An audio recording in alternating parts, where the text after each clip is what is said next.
Yeah, look, it's obviously very disappointing, but I guess having had the couple of days to look back on the game, you can take positives out of it. And obviously there's negatives, and I think the most pleasing thing about the negatives is that it shows us that we've got a lot to work on and that we still can improve. And hopefully we can put those things in place and be a much more competitive side this week against the Springboks. I think our defence was probably very, very poor. I mean, we allowed them to get quick ball and were very passive at the breakdown. And if you don't make that a contest, then when you're playing against a side like the All Blacks, they will skin you because they've got quality players all over the park. Oh, I don't think there's much of a gap, to be honest. I mean, they played very well and we played very poorly. So there's obviously going to be a gap in the scoreline, but there's not so much a gap in between the quality of both sides. Whenever, as I said, whenever one team plays well and the other team plays poorly, that's the result that you're always going to get.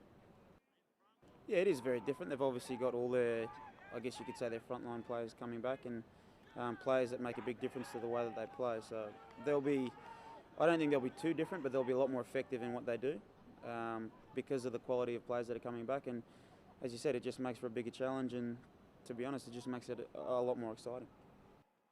They've obviously, if you have Fourie and De Villiers in the centres, they've got big centres who can carry the ball very well and be very direct. And then you have Fourie du Preez obviously coming back, who's a world-class player. I mean, he adds a lot to their game and he's probably the heart and soul of their group, so he'll make a massive difference. And as I said, I mean, the way they play obviously won't change too much. They'll just be a hell of a lot more effective in the way that they do things on the weekend.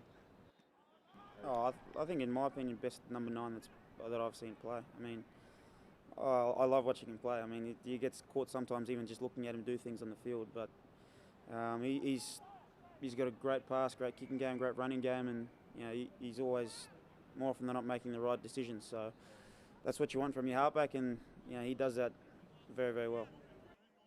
Oh mate, there's an extra urgency in the camp to want to do well this weekend after the poor performance. I mean, the World Cup is obviously the big event of the year, but it's a long way away, and we feel as though we're in a good place to obviously push for a Tri-Nations title, which hasn't been won in a long time.